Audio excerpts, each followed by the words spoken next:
Okay, for this final installment of this behind the scenes sharing stuff, I wanted to just show a little bit about the underscore cues that I write. And here's an example of one. It's from a scene that's going to set up this whole dramatic crossroads moment, which is sort of a pop song, but there's dramatic underscore leading into it.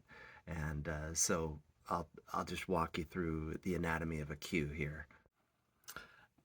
So we're looking at this cue, and I separate these out. There's about a dozen or so underscore cues, not including some other incidental kinds of things. But what I do is the first thing I'll do is I'll just take an excerpt of the At audio. once! And So so, with a sense of urgency, they joined on a quest to find Samantha Squirrel. right, so I'll have some narration from my script, and I'll and I'll narrate that dramatically, right? But the idea is that with most of these narrations, there's going to be some underscore behind it. So, contrary to what you might think, I could write these out and actually score them in notation. I don't do that though.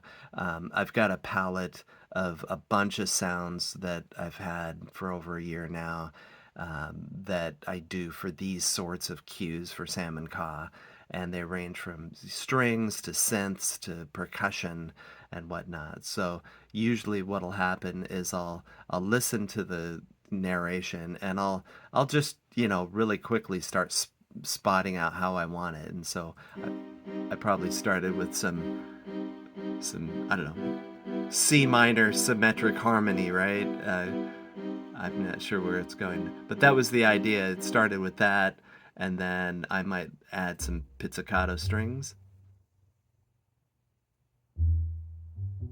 right, just there, and then maybe a melodic element. And so, as you're scoring these, the main element is the narration, but this is going to underscore it. So sort of a mixed orchestration melody makes it really easy.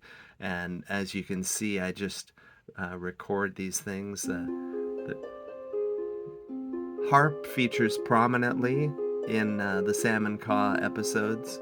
One, because I like it, and it's just so you can see I'm just recording in little sections here.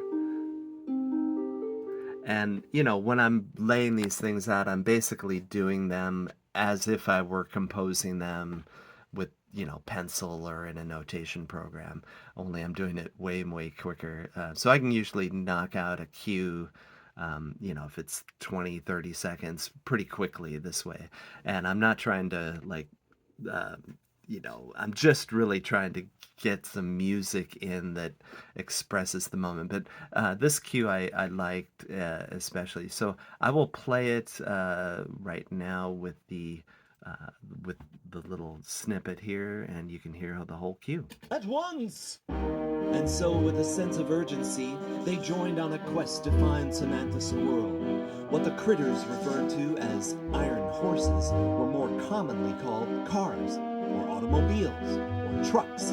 These iron horses were part of city life, but presented a considerable danger to all types of critters, particularly those who had not yet learned how to avoid their cruel tires. And if Sam had attempted to visit her friend Parker, then she might be in danger, since this was the time of day when the iron horses were running fast and in great numbers. Sure enough, our dear Samantha Squirrel was in great danger. She had gotten lost on her way to Parker's place. In fact, Anyway, yeah, I originally spotted that as two music cues, and then when I went to actually score it, I decided, hey, I'm going to just combine this into one, I don't know, 40-second cue or whatever. Anyway, that's the anatomy of a cue, and thanks for listening. Okay, bye bye.